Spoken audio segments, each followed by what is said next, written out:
underlying stock of the company set at a price.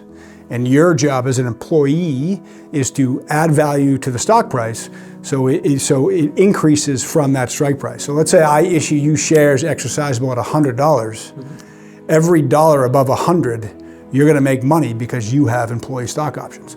So if I'm going to be late, or I have a deliverable. Tuesday morning, 9 a.m., I'll have it to you. If I think I'm going to be late, I'll let you know Monday morning. I have 80% done. I got a jammed up day. I said 9 a.m. Tuesday. It's going to be noon. Yeah. You're okay in my book because you get out in front of it. Yep. It's my biggest pet peeve. You and I have a 9 o'clock meeting, and at 9:01 you call me and say I'm running a half an hour late. Unacceptable. If you told me at 8:15, I'm good. I can make other arrangements. I can fill that 30-minute time period with other things. What would you say your title is? My name is Craig Boden. I'm a private equity investment banker. Companies hire me to raise them growth capital. Okay, amazing. I mean, that sounds like an amazing, flashy title, right? Well, it used to be. Being an investment banker these days, you kind of like, I'm an investment. It's not something you really put on a T-shirt. Right. But you have to own what you do. You have to own what you do. But I didn't realize you get, punched in the face. Well, you get told no more than you get told yes. These things, this is not like selling Nike shoes where there's a huge market for it. It's like, these things can be niche. These things, even if the company is great, maybe the investor doesn't agree with the valuation. Company thinks it's worth $10 million today. What? The company's worth $2.2 million on a good day. There's a huge disconnect. Company's not going to take money at a $2.2 million valuation. They want it at 10. That's a no. Welcome to the Victory Lion Podcast. Lion! Today is about the power of you. You will change the world. And now your host, O.P. Jayasinghe. Mr. Craig Boden. Welcome to another episode of Victory Lion Podcast. That's it. It's been lovely to meet you, and it's a pleasure to be here. Happy Friday to you and all. Thank you very much. Thanks for having me, and nice place. Yeah, not a bad conference room. Not bad at all. Tell me about yourself. So obviously you weren't born here, right? It's funny when I speak to people in Australia. And I introduce myself. I say, my name is Craig, and I'm American. And mostly they say, no, because I am very American. I don't come off as anything other than American. Yep. I think I, in many respects, stick out like a sore thumb, very direct. But yes, I was born and raised in Boston, Massachusetts, a town on the South Shore called Norwell, which that's me doing my best Boston accent, which I have lost along the way a little bit. Okay. But it comes back, I'll tell you, once I'm back, it takes about a day or two, and I sound like Matt Damon and Ben Affleck all over again. Nice. Whenever I think of Boston, Cheers comes to mind. You ever watched this? Oh, absolutely. Yeah. Multiple times. Classic, right? Norm recently passed away. I saw that today, actually. I think he passed away a couple days ago. Yeah, there you go. Yeah, actually quite sad. He was quite... he was entertaining. Quite an amazing character. That show is truly awesome. I watched the whole thing during COVID again. Did you? And it definitely took me back to my early days. Because, There you go. when that was a hit, I was probably late single digits, early teens. Yep. I'm great show. If I was even born, I might not be. But you were probably negative. Yeah. The reason why I went back and watched it was I'm a huge Frasier fan. Frasier, the TV show. Yeah, of course. Fell in love with it. I love the wit. I love the humor. And then I found out there was a prequel almost, right? Oh yeah. Went and watched Cheers. But here's the difference though. I reckon I can watch Frasier over and over and over again. Whereas Cheers, I don't know why, I went through it once and that was enough.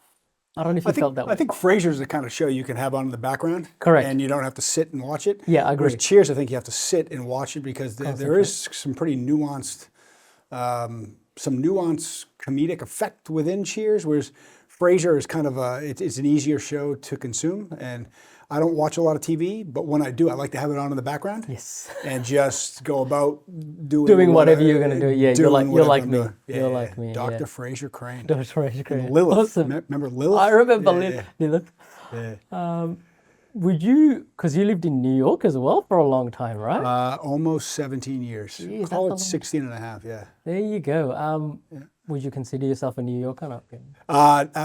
No. I mean, you can't. I miss New York in a huge way. Yep. But you can't say that you're a New Yorker being from Boston. Like my friends and my family might actually disown me.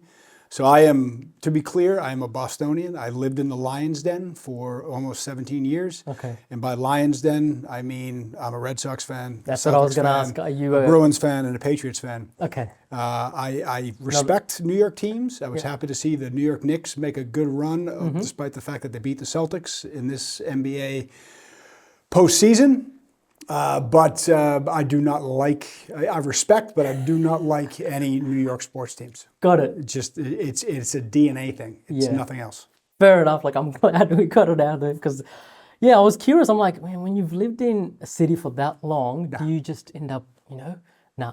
Your roots are in Boston. There's, in America, much like in Australia, I reckon, where you're born is where your sports allegiance lies, and you can't run away from that. And if you can, you're not a real fan, in my humble opinion.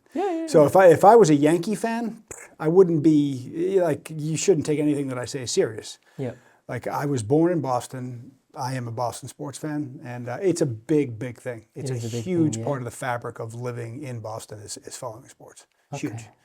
Amazing. Like big. Chronologically, right? So you obviously born in Boston. How long were you there? And then I was there through high school. Okay. And then I went to university in Philadelphia. I went to a school called Villanova University, which oddly is the same university that the new Pope graduated from. So yeah, Boston, I was in, again, a suburb of Boston, about 20, 30 minutes south of Boston. There's Cape Cod and there's Boston. I was kind of halfway in between Cape Cod and Boston. Okay. So yeah, up through about 16 or 17 was really, Bostonian, Boston accent, everything Boston. And then I was in Philadelphia for 4 years at university. Yep. And then for the most part, there's a couple of spatterings here and there and a bit of travel, but then it was New York City for the next 16, 17 years. There you go. Yeah. I didn't realize there are that many unis in Philadelphia. It seems to be like a hub of unis. Is that? I think Boston is probably more of a hub. Okay. But Philadelphia is, there are quite a few. There's the Big Five. There's Villanova. There's Drexel. There's LaSalle. There's Rosemont, there's Bryn Mawr, there's obviously University of Pennsylvania, which is an Ivy League school. You have Wharton School of Business. Yep. Yeah, so Philadelphia is a great city in and of itself. Steeped with huge history. And beautiful. Really, really nice. Yeah. I saw that during the election time where people were sort of going and interviewing different unis, and they were going from uni to uni, and just giving different views on the vibes of whether they're this way or that way. But and I didn't realize. I'm going, okay, that's good to know in terms of the uni vibe and the young culture. That's sort of Boston is probably America's university city. I would say. Maybe someone fact check me on that, but I'm quite certain that most people would agree with that. Okay. Philadelphia is probably somewhat of a second. But I mean, there are so many universities throughout the United States, which is very different than Australia. Australia is more, where'd you go to high school, as opposed to where'd you go to university. Yep. True. I don't know how many universities there are in Australia, but there's probably more universities in any one given state in America than there is in Australia. Again, I'm making that up. No, I think you're right. But there is a lot of universities. Big time. What did you end up studying? Economics. Economics. Yeah. Okay. Can I ask what field are you? Are you into Austrian, Chicago, or just general? It was really just general. I mean, it was kind of focused on econometrics and statistics. So probably more Chicago than anything else. Okay. If I was to tell you I used anything in my economics degree in my career, I would be lying to you. Okay. It was just a really decent way to get a a pretty broad view on economics and finance and give a good base to be able to now do what I do and do what I've done over my career. Yeah. But, could I build an econometrics model right now? Probably not without the help of ChatGPT. Yeah, fair enough. Yeah.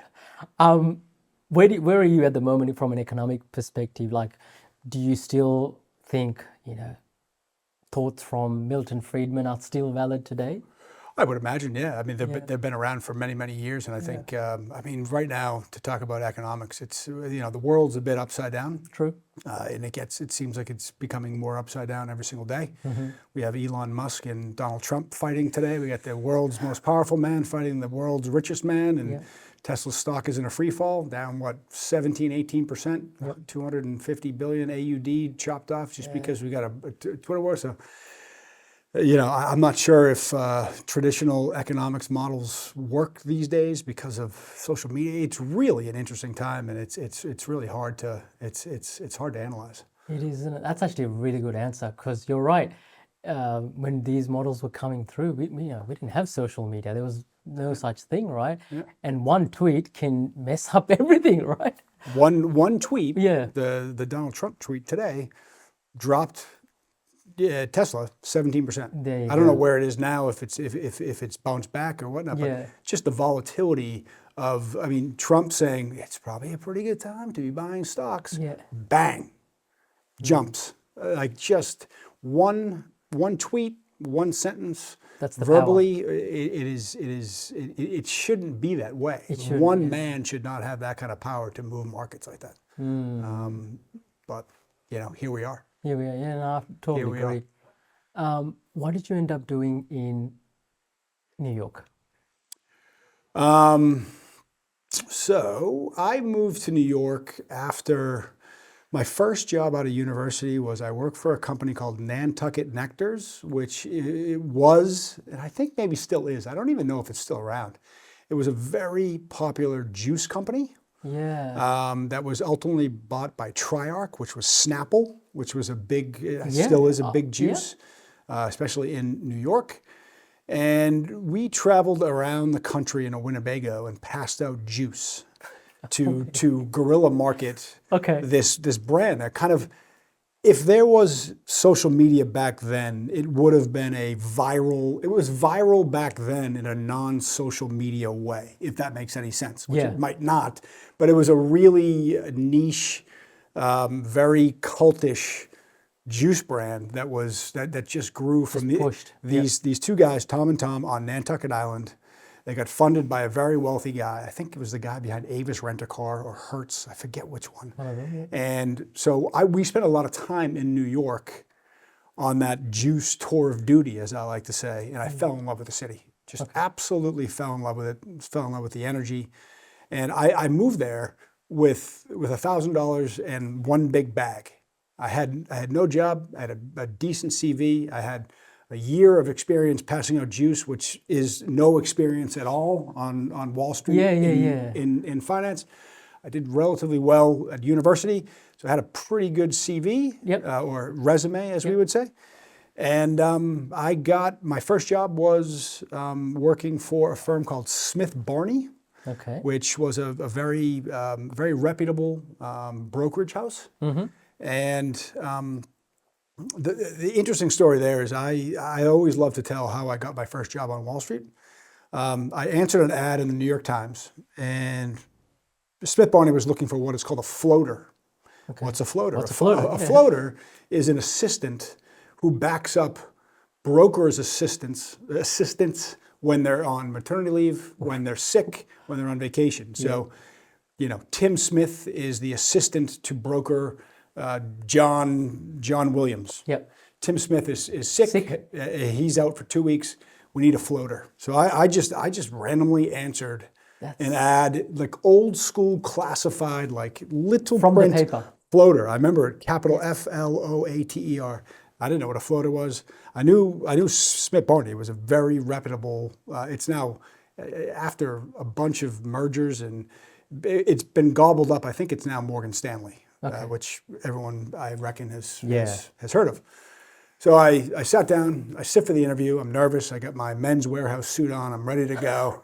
And this office manager, Terry, sits me down and says, "We've called you in for a floater position, but I won't name his name, but the largest broker at Smith Barney has seen your resume and he wants to meet with you today. Would you be keen to meet with him?" No way. And I said, "Yeah, absolutely."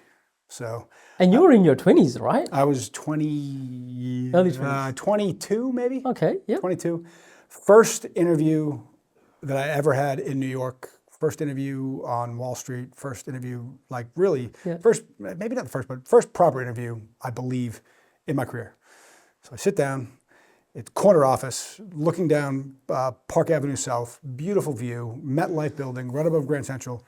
And this guy looks at me and says, "You have a pretty good resume. You have absolutely no finance experience. Why should I hire you?" And I paused a minute and I said, "But, you know, it's a bit of a chicken and the egg. If you wanted me to learn Spanish, wouldn't you drop me in Spain? Yeah. How else am I going to learn Spanish?" Yeah. And he kind of pondered that answer and he goes, "You're hired." Yeah. It's the best answer that anyone could properly give. So, you know, there were a couple guys in the background and they were high-fiving like, "Oh, he answered that, he nailed that question." Those guys are now really good friends of mine. So that's what I did. We worked for, this guy ran what's called the corporate services desk. We managed stock option plans for Fortune 500 companies. What that means is when you're an employee of let's say a large tech company, you get incentivized by being issued stock options. Underlying stock of the company set at a price. And your job as an employee is to add value to the stock price so it increases from that strike price. So let's say I issue you shares exercisable at $100. Every dollar above 100, you're going to make money because you have employee stock options. So we would execute the shares underneath those stock options. We would sell those shares in the market and then deliver the proceeds to the executives. And we would try to keep those proceeds in-house at Smith Barney to manage that wealth on behalf of tech executives, pharmaceutical executives, utility executives, just very large, very wealthy, very successful individuals. So we made money selling the shares, and then we made money if we could retain those assets and manage those assets on behalf of these wealthy global executives. So that's why it's an option, right? Yep. Yep. Okay. Yep. Because you're retaining the asset, but the option to execute it when okay. Yeah, so I did that for 7-8 years. Was very successful. You know, learned how to interact with people, learned about markets, learned salesmanship, learned networking. It was just, I learned a lot of the soft skills necessary in order to, you know, execute a career in finance. After 7-8 years, I decided I wanted to get into investment banking. I wanted to, you know, kind of learn how the sausage is made. I wanted to, I wanted to get involved in deal making, raising private equity and private debt for listed and unlisted companies. Nice. So Before the GFC, it was basically right around the GFC, actually. Okay. Which, yeah, the GFC was a difficult time, but it actually made my job raising money for companies even that much more important, because, you know, when you're in difficult times, if you have the ability to raise capital in hard times, you add a lot of value to your corporate clients. Yep. And if you can do it in times like that, you can do it in just about anytime. Anytime. Yeah. So like, you said it was difficult. It would have been really difficult at that time because, you know, all these regulations were coming through. Everything was tightening up. Capital seized. Yeah. And you could argue the last 2 to 3 years here in Australia and globally on, you know, the private equity market has, I wouldn't say it's seized, but it has been very, very tight. That's why I've really focused more on private debt as opposed to private equity in the last 2 to 3 years. Explain to me what the difference is. So equity and debt. Equity is you own a portion of the company. It is not a loan. It is not fixed income. You're buying into the business. I'm buying into the business. The business doesn't owe me anything. The way I extract value is grow value of the company, and upon an exit, upon a liquidity event, upon a listing on a stock exchange, upon a third-party sale, a trade sale, that's how you extract value. If the company goes down, if it goes out of business, I lose all my money. Right. Private debt is completely different. Private debt Before you get to that, is a loan. it's a loan. Okay. Yeah. I was going to say the private equity part. Is there anything that you can do from your equity position to add value further? Yeah, so basically what I do now on the private equity side is companies hire me to find them private equity capital, growth capital. I sometimes use the term private equity. It's almost a misnomer. Yeah. There's kind of two definitions of private equity. The traditional private equity definition is, there are private equity funds that buy either majority stakes in companies or they buy out companies 100%. That is traditional private equity. When I say private equity is private companies hire me to raise them growth capital via equity, via issuance of new equity. So if I have a company and I come to you, Opie, and say, this company is raising $5 million and they want to give 20% of the company away for $5 million. That's how I refer to private equity. Traditionally, private equity fund buys a majority or 100% of a company. They do roll-up strategies and they effectively take over the company, grow it, and then they sell it. Could you explain this in an example if you can, just for anyone listening or watching this? I don't know, if you use like a Winnebago company, right? Because you mentioned that before. They've got a company. Yeah, so Jayco is, I think, in Australia, Yes. Jayco, I think. Yep, caravan. I think they're the largest. So let's say Jayco. I know nothing about the That's company. okay. Yeah, I've just never- an example. Well, actually, it's funny that you say Winnebago. One of my life goals is to actually, it's not a big goal, but I want to rent a Winnebago and drive around Australia with my son. Amazing. It's just absolutely Amazing. Time is important. So let's say that one of the large private equity funds wants exposure to Australia.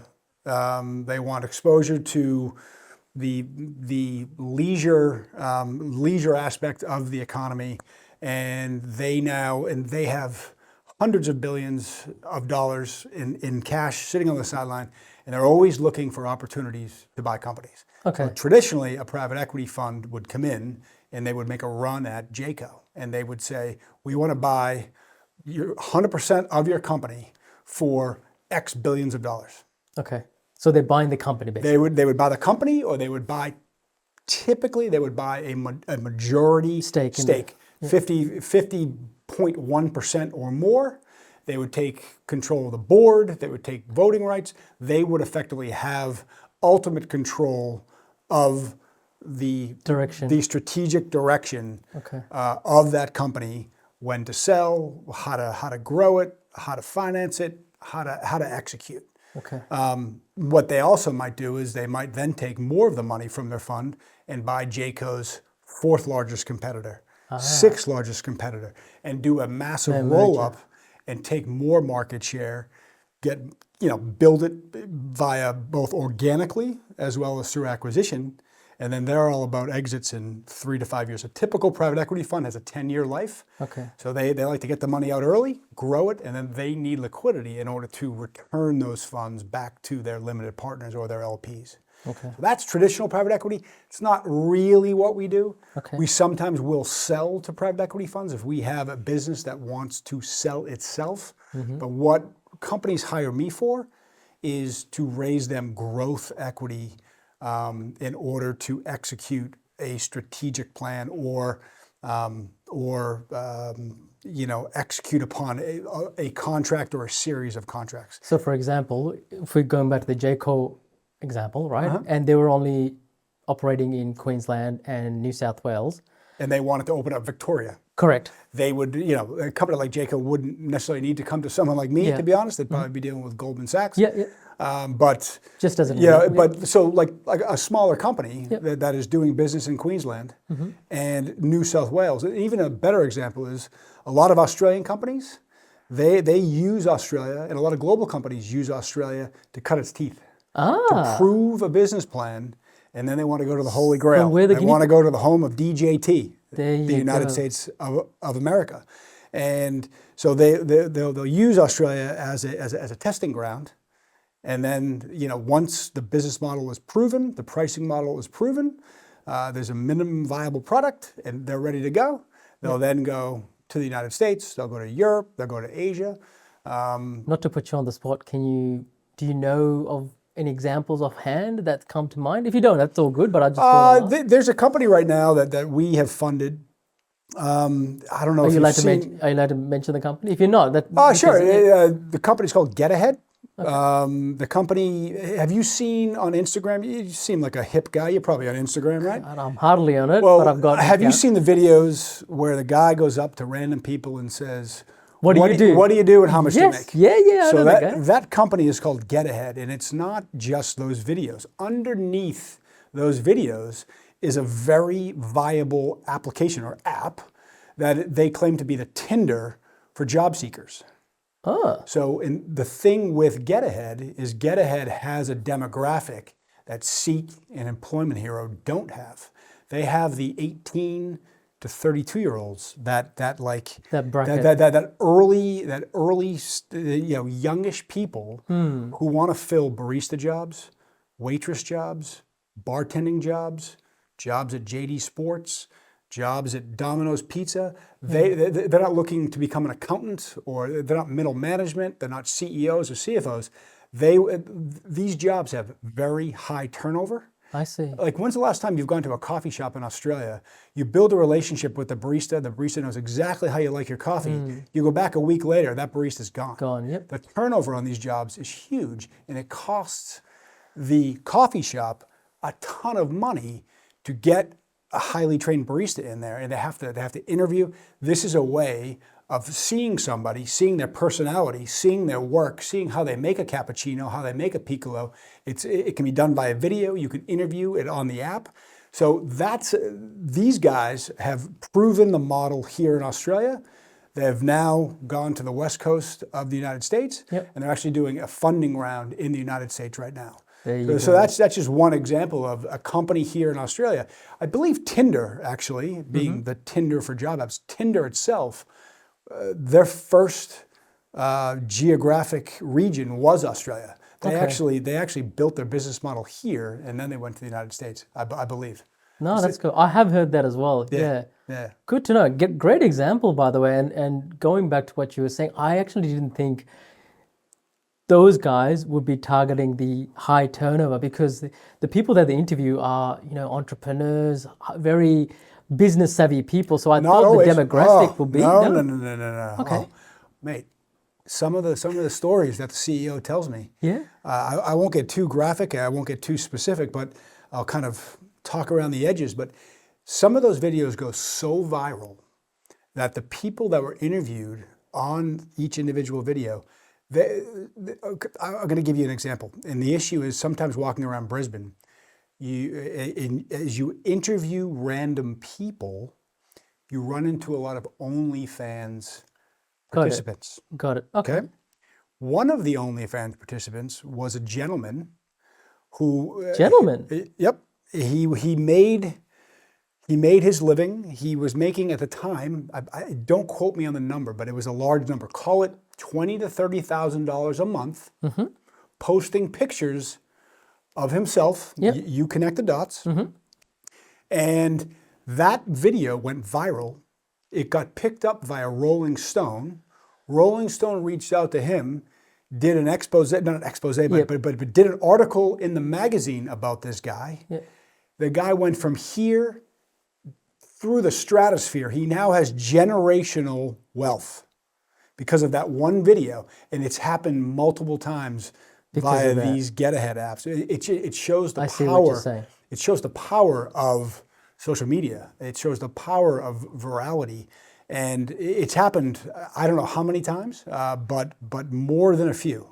So it is interesting. It's quite an interesting company, and the CEO is quite an interesting guy. Okay. So yeah. Yo, have you spoken to him, or this is just sort of? Sure. Oh. Yeah. Well, I mean, when companies hire me to raise them capital. Oh, so this is one of your sort of. Yeah. So we did a small round for him. I don't know, what is it now? April, May, June. About 6 months ago, we did a small round to get him to the point where he could do a round in the United States, which is ongoing right now. Okay, amazing, amazing. Love this.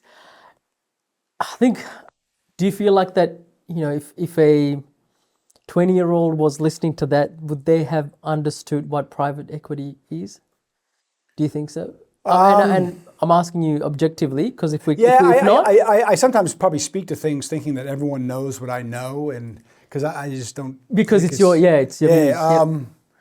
Yeah, I guess to kind of not. Because I really want to drill this down to the point where the average Joe Blow, Jane, whatever, who is watching gets what private equity is. I mean, again, what I do in private equity and how I define private equity in the confines of what I do is getting companies the appropriate capital to grow. Grow. Simple as that. And in this instance, if it's equity, a company is selling a portion of itself, I'm personifying a non-person. So it is selling a percentage of the ownership of the company in order to get capital, in order to use that capital as an accelerant to grow. So what happens a lot of times with these companies is they're relatively small, they're relatively undercapitalized, and they're the dog that catches the fire truck. And what I mean by that is they get a huge contract. They actually hit their goals. They get the contract, and now they need money to execute upon that contract. Okay. So then they have to go to the capital markets, be it institutions, private individuals, family offices, to get the requisite capital in order to execute upon the contract. Got it. Because again, these companies they have relatively scant balance sheets, and in order to get to a point, they need to bolster the balance sheet by issuing new equity. So again, private equity selling a percentage of the ownership of the company for cash or capital in order to execute a growth plan. That's a perfect definition, I think. That's beautiful. You mentioned debt before. I didn't get that bit. Can you explain that debt portion for me? So debt, I like to joke that a lot of Australians have made a lot of wealth via property. The Australian property market has really been resilient over a very long period of time. And so individuals have built a tremendous amount of wealth via property, tremendous wealth via mining. I find that a lot of Australians that I see, they like a good punt. Australians like to gamble, hence the pokies. Yes. But they don't. They can be somewhat risk averse when it comes to equity, when it comes to stocks, when it comes to ASX listed stocks, and certainly when it comes to private equity, where there's not a hugely liquid, if at all, market where I have a private investment in a company and I can't do anything with it until there is a liquidity event. So a lot of Australians like yield. Everyone right now is chasing a percentage coupon or yield on their investments. So if you put your money in a bank right now, you're probably getting somewhere around 4%. Rates are coming down slightly. So you're probably looking at 4, maybe 5% in a term deposit. Right? That's fair. So private debt has been very big in the last 2 to 3 years, and it continues to grow because individuals are looking for risk-adjusted returns that are above what you can get in a bank. Got it. So you give me $100,000, you could put it with CBA, maybe you're going to get 5%. But in private debt, depending upon the type of risk you want to take, you can get anywhere from, say, 300 basis points or 3%, or 500 basis points or 5% above what you can get above at CBA. Yeah. And the question is how secure is it? It depends. Obviously, the higher the return, the risk, the higher the risk, the lower the collateral. Whereas what we do is we will issue debt and it'll be collateralized by residential real estate or commercial real estate. So you look at a piece of real estate, let's say, Yeah. there's a piece of real estate, it's on a piece of dirt in northern New South Wales. A reputable valuation company has said that is worth $10 million. Yep. So a private debt fund, or we will issue $6.5 million against the value of that property. Okay. And that loan will be maybe 1 year. And our investors will get somewhere between 9 and 11%, which is, again, 4 to 6% above what they would get if that money was sitting in CBA. Yeah. So that's how we play the private debt market. It is a huge market globally. And you feel like it's growing. It is growing. There are funds popping up every day, every week, and it is a huge asset class. Huge. A lot of banks. The big five. It used to be big four, but Macquarie is now huge. It's a behemoth. They tend to move slow. They tend to loan to people that don't need loans. So there is a gap in the market that is being filled by private debt funds. It's a very competitive market. Yep. Finding that $10 million property that you can lend against, everyone wants to lend against that $10 million property. So finding the money to fund these deals, it isn't easy, but it's easier than finding the deal itself. That's what makes private debt so aggressively competitive in this market as well as globally. Every Tom, Dick, and Harry wants to lend against this property in New South Wales at a 60 to 65% LVR. It is extremely difficult to find those opportunities. That's the key. Find the opportunity. I see what you're saying. So great example and great explanation. So I love that. Going back to the real estate deal of 10 million, and you said you can provide 6.5, paid back after 12 months. From the purchaser's perspective, where do they get the other remaining 35%, and what are their options after 12 months? I know the obvious answer to this, but I'm just seeing if there's a non-obvious answer to this. At the end of the tenure of the loan, they will likely refinance with a bank. Because they have the time. Oftentimes the tenure is less than 12 months. These oftentimes could be viewed as bridging loans. Short term, 3, 6, 9, 12 months. And usually there is a plan to refinance out us into a lower cost of capital loan. And that's typically what happens there. A lot of these people that require the $6.5 million against the $10 million property, they'll fund it themselves. They'll put $3.5 million in, and then we'll give them 65%, and then again that 65% will be refinanced via a major bank at the end of the term. So you basically take a first mortgage approach kind of thing, and you've got Correct. it. Okay. Correct. We'll do seconds as well. Okay. At a much higher interest rate, but we primarily focus on first mortgage. Okay, awesome. That's actually a great example. I love that. And I didn't realize that the debt market is growing. It makes sense because the way that the world is going up at the moment, people are looking for investment opportunities, especially with there's so much liquidity and so much cash on the sideline. It's amazing how many companies literally sit on cash, not even term deposits, like cash.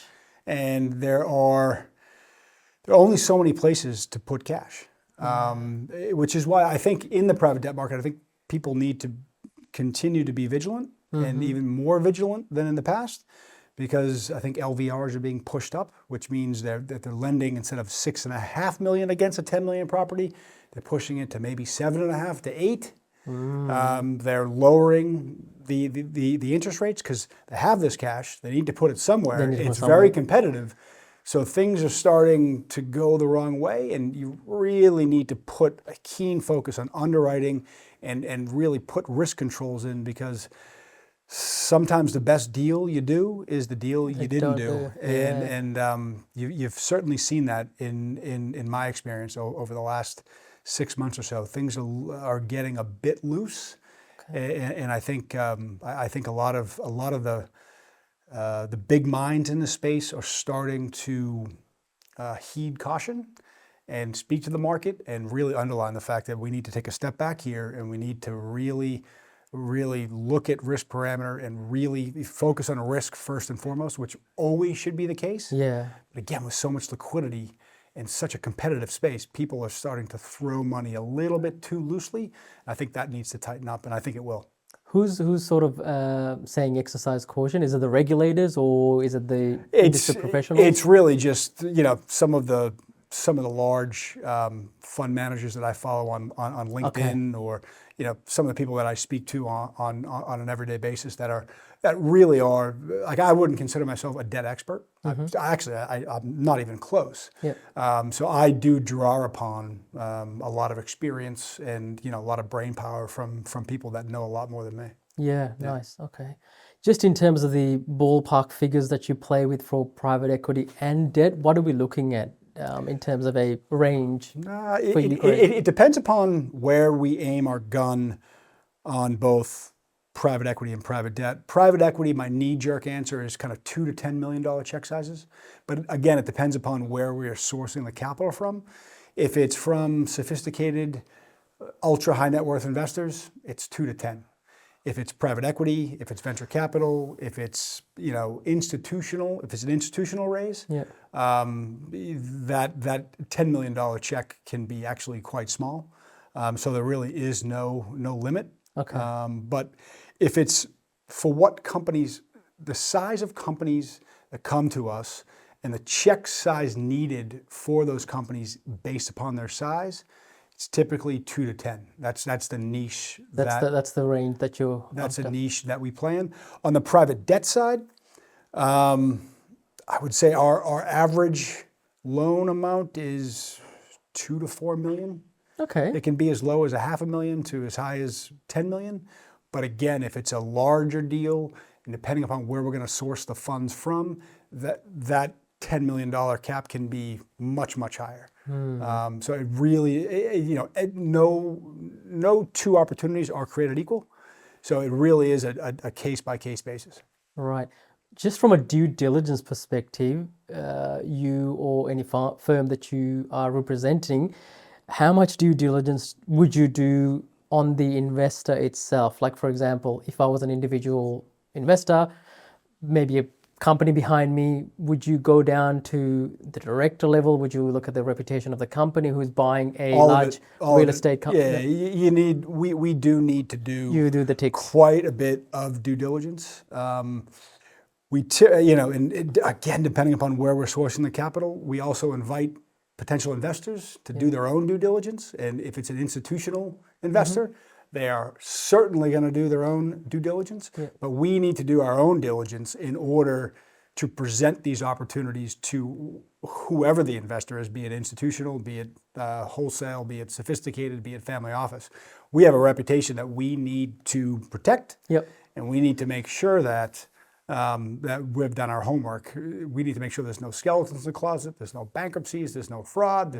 Even if it's a secure loan, because I guess what I'm asking is, on the debt side. Yeah, on the debt side. On the debt side, we do diligence on the borrower, but the most important thing for us, given that it's secured lending, is we need to make sure that asset is solid, it's unencumbered, there are no liens, and we have a solid first position, and we need to make sure that it all comes down to the valuation. We need to make sure that it's done by a reputable valuer, and we need to make sure that if the valuer says it's worth $10 million, God forbid we need to go into the market and that loan defaults, we're going to need to bring that property to the market and sell it. We need to make sure that we get above the LVR, which in this instance 6.5. 6.5. Yeah. Whereas if it was a rinky-dink valuation firm and they just said, we think it's worth $10 million, we go to the market and it's worth $4 million, we're in trouble. That's a bit of a hyperbolic example there, but yeah, it really comes down to the underlying asset. What we look for is major cities up and down the east coast of Australia. We don't do much in Perth because it's a pretty big distance and we don't really have feet on the street over there. So we look for major kind of city and suburban properties. Call it Adelaide, Melbourne, Sydney, Brisbane. Okay. We'll do some regional, but the LVRs on those regional deals would probably be lower, Got it. given the regional nature. Yeah, so that makes sense. From a debt side, what you're looking at is the actual underlying asset because that's the secured thing. But from a private equity side, you're going deep down into everything of the business, company. the directors, the employees. Got it. A lot of it's probably simplistic, but on the private equity side, it's like anything else. You get a pretty good sense of a person within 10 seconds. I think it's a chemical thing. So it really comes down to the CEO, the CFO, and the management team. It's such a cliche, but you bet on the jockey. Yeah. You bet on the people that are going to drive the business. And not all CEOs of small companies are created equal. Some of them walk into this room and they just don't have that it factor. Yeah. Like not someone you'd necessarily want to go to war with. You don't want them in your foxhole. Where some, you're just like, whatever this guy's doing, I'm in. Like write a check, just back this guy, back this woman, because they are so inspirational, they are inspired, they're operating on a different wavelength. And you pick that up fairly quickly. Hey, Craig, you're not going to believe it. This seems to be a recurring theme. Like, obviously the people that I've spoken to who are, I guess, successful, they feel the vibe, they feel the energy, they feel energy. And this sort of the chance of getting it right improves with experience as you get older, as you meet new people. This radar becomes more fine-tuned. Has that been the case for you? I think so. I think I've dealt with so many people in my career, like globally. I've met good people. I've met egregiously bad people. You need to kiss a lot of frogs. Yeah. You meet life is full of good people, bad people, like middle of the road people that don't move your needle at all, people you instantly love, people you instantly. It's almost tiring when you think of how many people, and it's a bit. I was actually thinking the other day personally, it's a bit depressing when you think about how many people you've met along the way, and how many people you have in your life at this one moment. You lose a lot of good people along the way for no other reason. It's just life. It's life. It is life. But yeah, you do pick up a resonance with people, and you need to trust your gut. And unfortunately, I think I have a good gut, but it's not always right. I've made mistakes on people. I've made mistakes on businesses. I've made mistakes on CEOs and management teams. But the older you get, the better you get. And you can't walk around being cynical and untrustworthy. You have to make your bets in life. And sometimes it's like, I'm all in on this person and we're going. And I think the only thing, if I was to be a bit, at the risk of being a bit arrogant, the only thing that sets me apart from just about anybody else that does what I do is I can't represent a company unless I have like ridiculous passion. Because doing what I do is hard. I'm going to get punched in the face 90 times until someone says yes. Because there's 1,000 reasons to say no to a private equity opportunity. I already have 10 private equity investments. There's no liquidity. No. I've heard of this guy. No. I don't like the industry. I don't like the valuation. I don't like the structure. There literally is umpteen reasons to say no. Right. But you got to get back up. You got to dust yourself off, and you got to ask the question again, and you got to ask the question again. So the only thing that I think is, and this is why I need to be very careful as to who I work with, I need to have ridiculous, unfettered passion regarding representing these companies. I need to believe it 100%.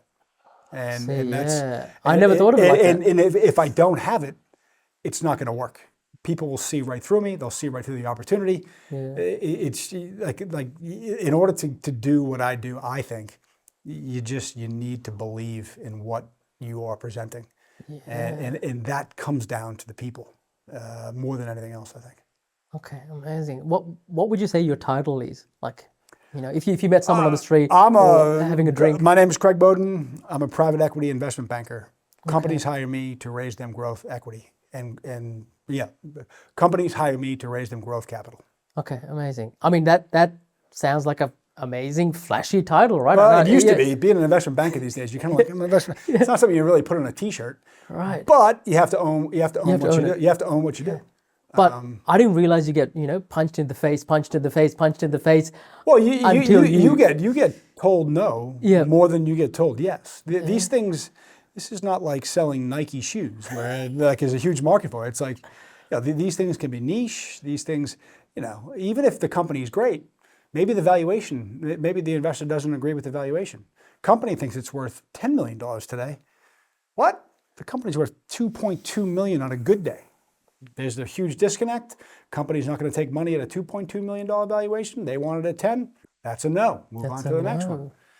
So it punched in the face is probably a bit of an exaggeration. You know what? Maybe the ego, right? Whatever. Yeah. But I get told no more than I get told yes. Always have. Always. Every single thing that I've done in my career, you get told no more than you get told yes. Thank you for sharing that. Thank you really for sharing that, because I think anyone who's watching this, anyone thinks, oh, poor little old me, look at me doing my job, flipping burgers or whatever they're doing, right? They need to know, even as you go down all these different avenues of life, you still face rejection. Resilient. You need to be resilient. Yeah. And believe me, it's not, I'd be lying to you if sometimes it gets hard. Sometimes. Yeah. There's I keep on my desk a couple of things. SW, which is some will, some won't, so what? I love that. I've heard of that before. Yep. And the other one is, which I won't say the true phrase, but it's get the F back up. And that comes from a company called Good Design Advice, which is a company that has framed inspirational sayings. And Johnny Ive, the famous Apple designer who just sold his company to OpenAI for $6.5 billion, he had a very famous quote from this Good Design company, which I have as a screensaver on my MacBook. And they have another one, and I forget the exact phrase. I'll show it to you after. And basically, the last line of that inspirational saying is "Get the F back up." So when someone says no, brush yourself off. But you can't unless you really believe in what you are presenting. You have to believe, and that is the number one rule. At this stage in my career, I could not sell or present or raise money for a company if somebody tells me to do it. I need to give myself the permission. I need to be the one to sign the company up in my own brain. I couldn't work for a boss and the boss come to me and say, I need you to put this in front of all of your investors, everyone you know, you need to raise $10 million by the end of the week. I would have a hard time doing that unless I could do the work to buy into it. Yeah. I see what you're saying. It really is the number one rule. You have to really believe in what you're doing. Because it's hard. Yeah, I can imagine. Like it must weigh on you sometimes emotionally, right? And I guess slightly pivoting on from this, you built yourself resilience over time with the no's. Some people can't hack it. Maybe men, more men. Yep. And they end up going down the very dark path, and some even take their own life. And I know it is Mental Health Awareness Month, I think. I'm actually doing the push-up challenge. Mm-hmm. I'm on day 3 of it. I think I have 80 left today. So God help us all. Well, can you tell us a little bit about that challenge? Yeah, it's the 3rd year I've done it. It is every year, the push-up challenge requires the participants to do a certain amount of push-ups over a certain amount of time. Don't quote me on the actual numbers, but it's been 3,000 and change every year over about a 27-day period. And the number of push-ups required represent the amount of suicides in Australia the previous calendar year. Jeez. I think it's either the amount of suicides in total or the amount of male suicides in Australia. I'm not sure. I think it's the total. Okay. But yesterday's was 75, And that represents 75% of the suicides last year in Australia were males. So 75-25. So it is, the Australia's done a really good job with mental health, I think. Do you think it has? I think it has started to, at least. I mean, I've been here now, on again, off again for the last, I guess, 13 years. My son's 13, and I've been here since the start of COVID. The whole "Are you okay" day, and "Are you okay?" There's Beyond Blue. I do feel like the government and various organizations have done quite a bit to shine a light on the problem, and I think it's only getting more light shown on it.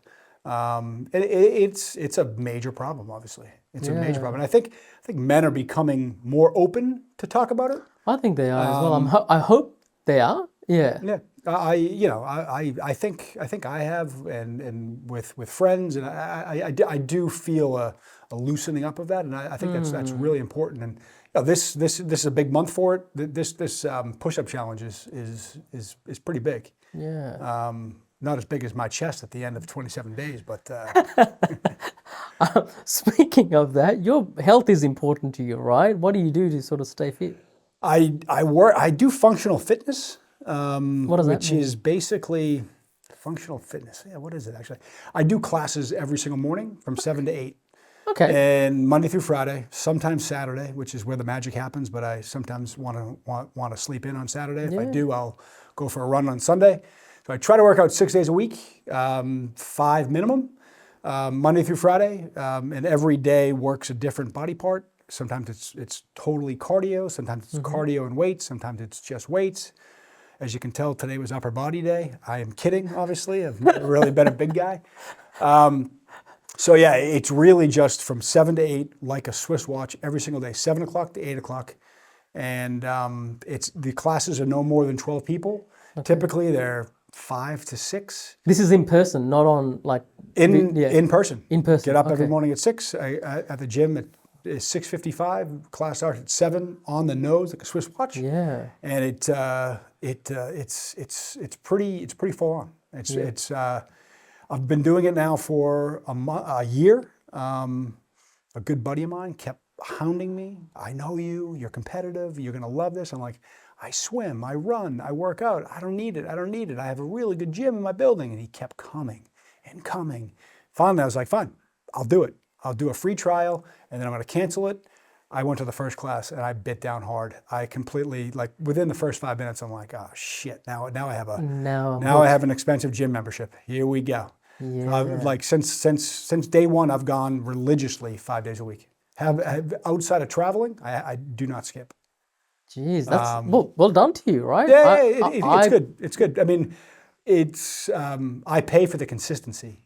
If it was me, and I have a gym on my roof deck, if I had to get up every morning and just work it on my own, I would do it, but I would skip probably 25 to 30%. I'd hit snooze, but the fact that I have a class, I've signed up for it, it's time based. Yes, that's the trick that I need in order to get my butt out of bed and get myself into the gym. So yeah, it's been really good. I feel knock on wood, I feel good physically. Yeah. Amazing. And I think you nailed it. It also helps mentally as well. Today is 140 push-ups, which represents a man's mental health increases by 14% when he's active.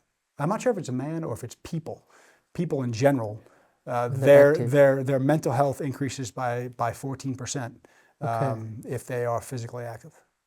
Interesting. Which I can totally believe in. Yeah, I totally believe that. And look, kudos to you for knowing you, because you know how you work, how you tick. Oh, yeah. And therefore you've gone, okay, this works for me. I think everyone needs to analyze themselves and go, what works for me? Maybe it is swimming every day, whatever it is, but they got to know themselves, right? And I've always needed to get it done in the morning. Yes. Because right now life gets in the way.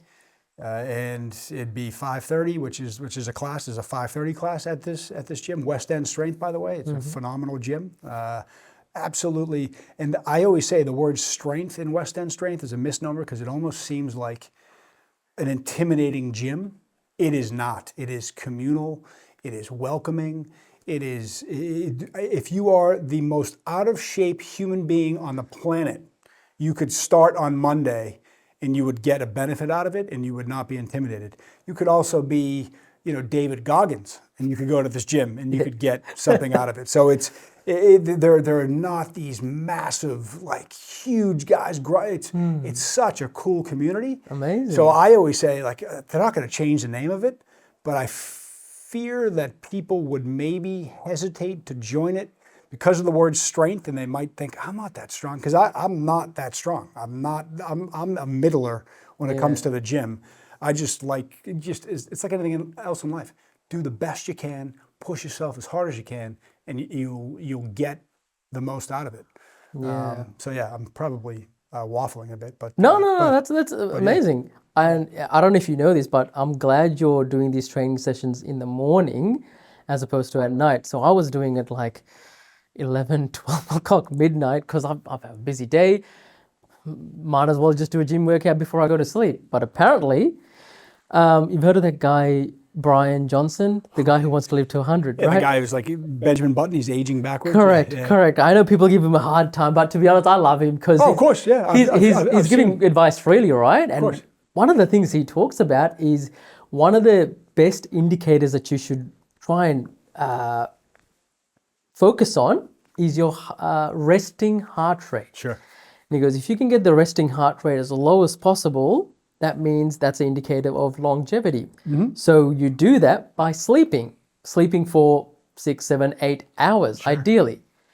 That doesn't mean you go to the gym before that because you're revved up, right? Of course. I mean, stupid old me would go to the gym, have a shower and sleep. Because I'm so tired, I'd sleep anyway, but deep down, I probably wasn't getting that deep sleep. So the idea is, his advice was don't exercise 2 hours before you go to sleep, ideally 4 hours before you go to sleep. I could see that, yeah. I couldn't sleep after working out. God, no, I'm jacked up. Yeah. I work out, I drink a coffee, and I'm ready to tackle the day. Take the day, yeah. Awesome. Yeah. Favorite sport? To play or watch? Oh, give me both. Right now, at my age, favorite sport to play is tennis. I don't play enough. I played quite a bit when I lived in Hong Kong. I miss it dearly.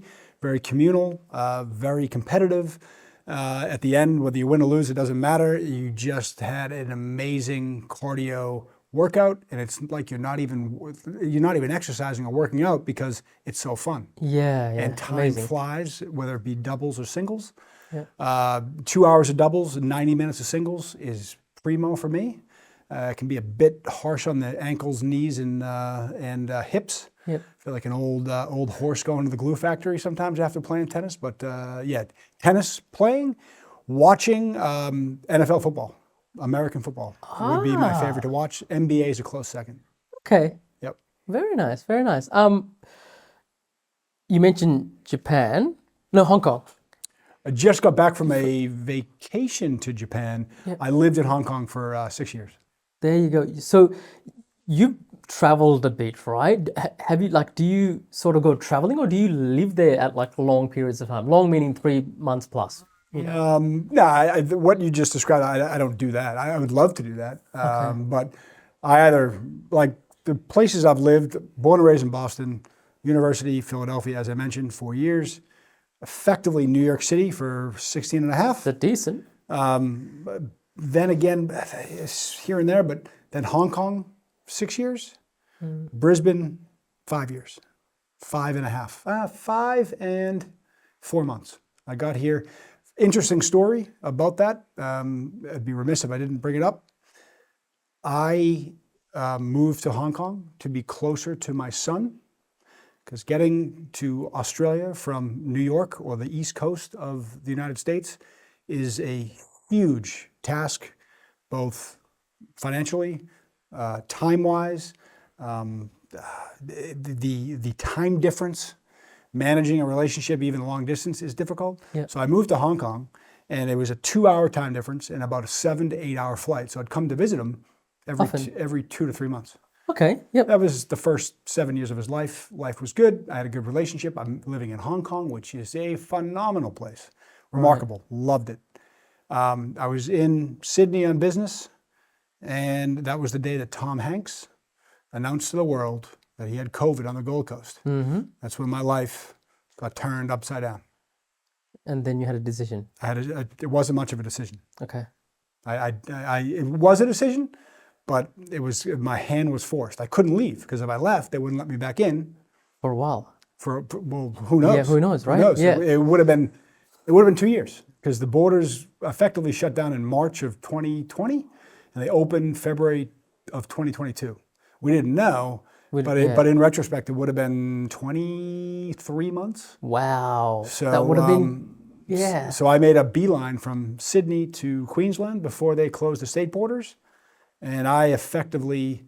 I've come and gone and in and out, and I've traveled throughout Asia, since the borders opened. Yeah. But I'm in Brisbane because of that. Because of that. I always like to joke, when you start a finance career, you don't say, I want to go from New York to Hong Kong and then to Brisbane. But therein lies the opportunity. Brisbane is a growing city, has the Olympics in 2032.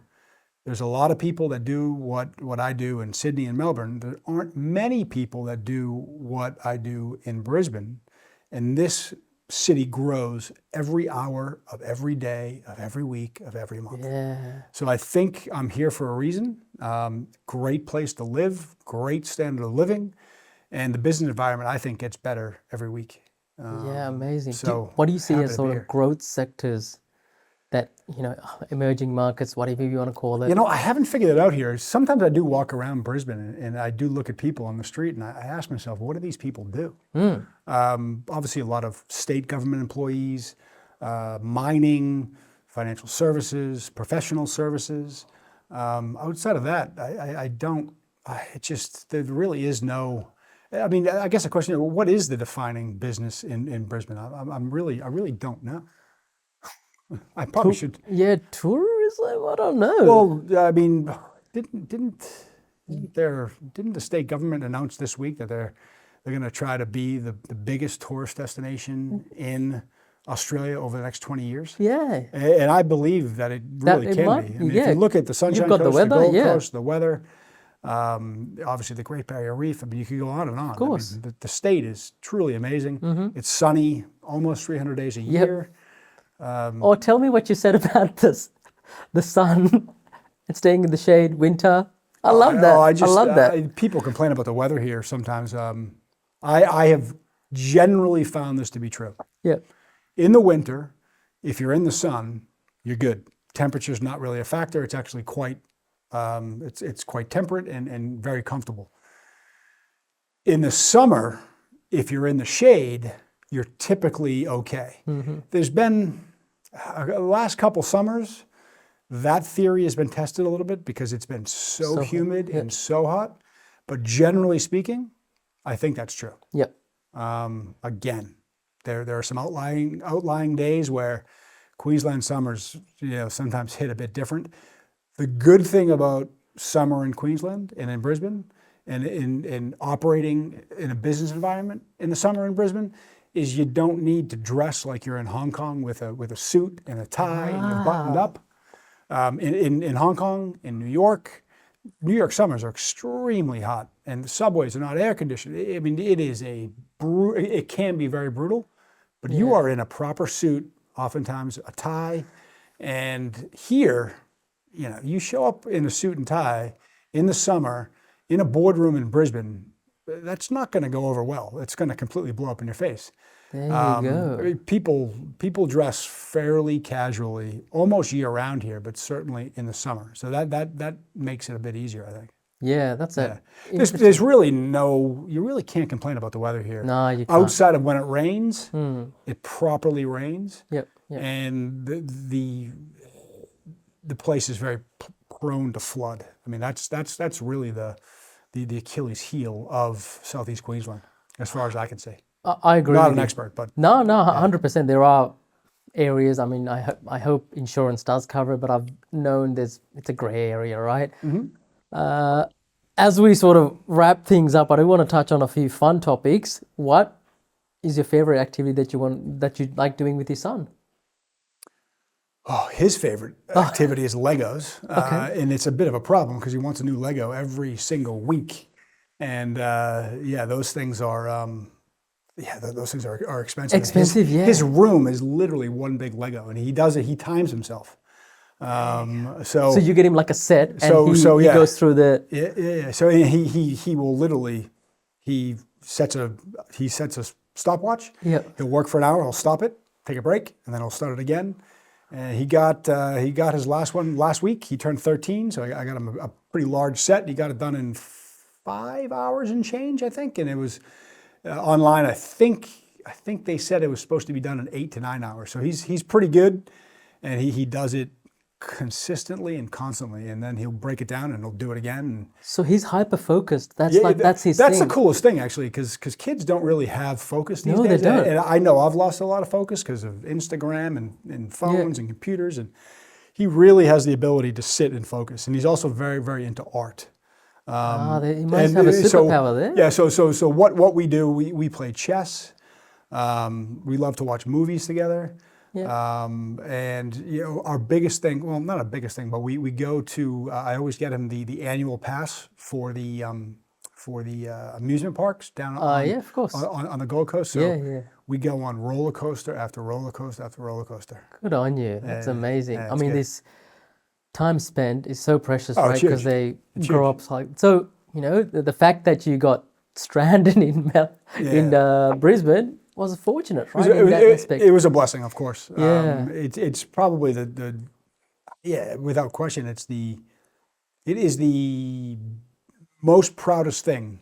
I don't even think most proudest. That's not good grammar. I know what It is the proudest aspect of my life is, without getting personal with everything, but yeah, having a Australian son, so many thousands of kilometers away from your family, your friends, your life, your spheres of influence, everything that you know, be it in New York, Boston, family that are strewn all over Chicago and Dallas and Boston and Hong Kong, all my friends, like that is so far.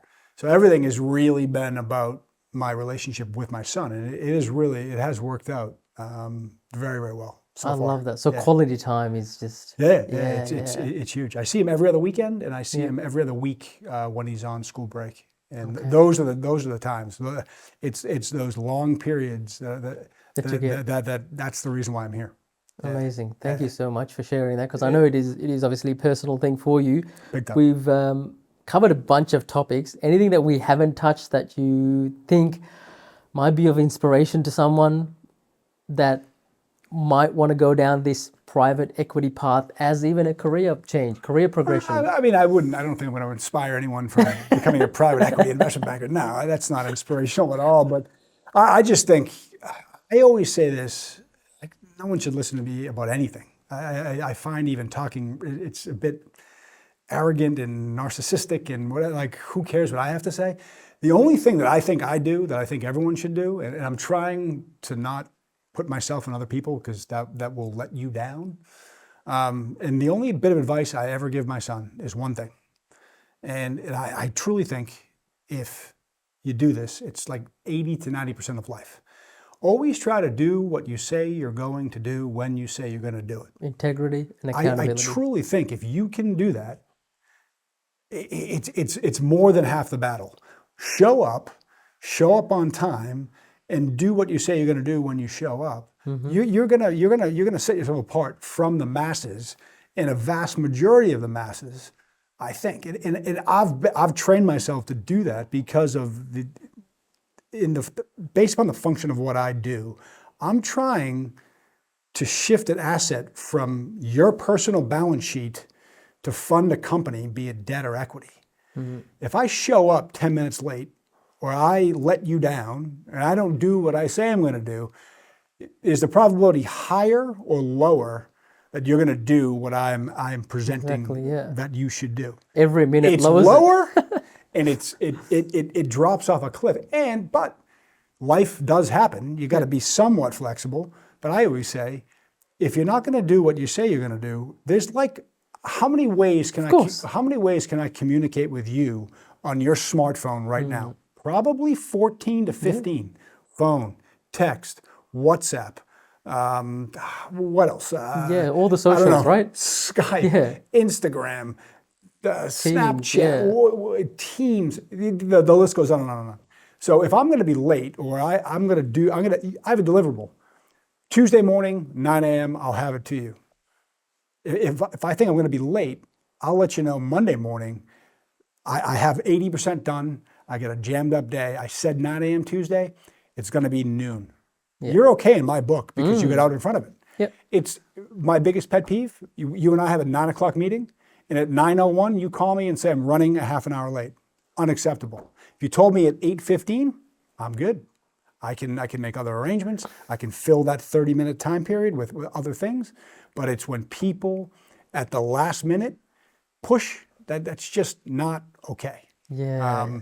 So again, do what you say you're going to do when you say you're going to do it.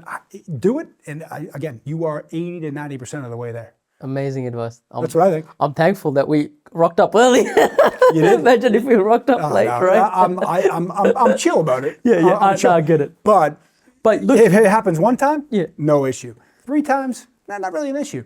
But when it becomes this like, oh, you think your time is more valuable than my time? Yeah. That's when I really reevaluate the relationship, because there's only so much time you can give to so many people, and and the only thing that we don't have enough of is time. So amazing. Again, being pedantic. No, I love that. I mean, that's sound advice that you're giving to your son, and I think sound advice that everyone should adopt. And as I keep saying, integrity and accountability. You just have to make sure that you do what you're going to say that you're going to do. Yeah. When you say you're going to do it. When you say you're going to do it. That's it. That's it. Anything else? Anything else? No, just I don't know. It's been an interesting life. 51 years, 51 and probably a half almost. And you look good for a 51-year-old. I appreciate that. I feel 90. Look maybe 49. Let's go with that. I just travel. To me, the one thing that my dad was very anti-travel. He paid for my university, and he said, "You're not doing an exchange program. You're not, I'm not paying for your college education for you to go and live in some other country." And I wish that wasn't the case. I wish I traveled sooner. I wish I got access to the outside world sooner. I mean, I lived in New York City for 17 years. When you live in New York, you think you travel every day because you think that it is the center of the universe. I could argue it is, but it's not, because there is a huge world. Hong Kong, amazing. Tokyo, amazing. London, amazing. Shanghai, amazing. Beijing, amazing. Southeast Asia, amazing. Singapore, amazing. Sydney, Melbourne. Just the places to see and the places to do business and the people and the cultures. I wish I did it earlier. Right. So if you can, travel as often and as far as you can. Because looking back on my life, I've always kind of defined myself, good, bad, or indifferent, and I'm not even sure I recommend this, but I've defined myself by the cities that I live in. Okay. I'm a New Yorker. I'm not a New Yorker, I'm a Bostonian, but I live in New York. I live in Hong Kong. I live in Brisbane.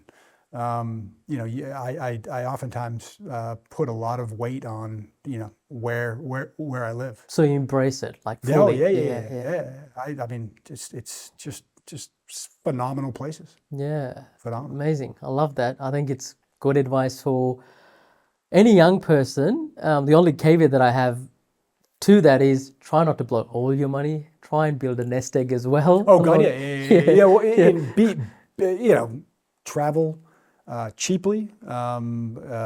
Cut corners. It isn't about 5-star dinners or 5-star experience. It's just about immersing yourself in the culture. It's about street food. It's about it's about some of the meals I just had in Tokyo.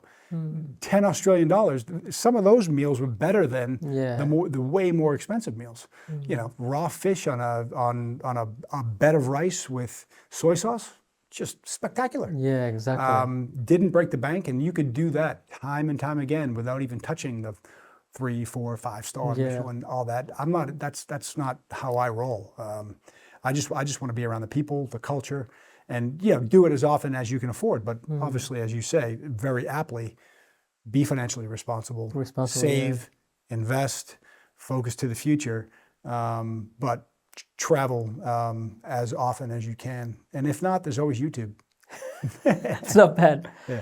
Craig, I'll put all your details or contact details, whatever your preferred method of contact, in the show notes. But I really appreciate your time. You're Yeah, it was an fun. inspirational man, and thank you for sharing all the stories. I don't know about that, but it was good to meet you, and I hope that we keep in touch. And anything I can do to help, I'm here to help. Always. Thanks, man. I appreciate it. Thank you so much. Cheers, man. Take care. Bye bye.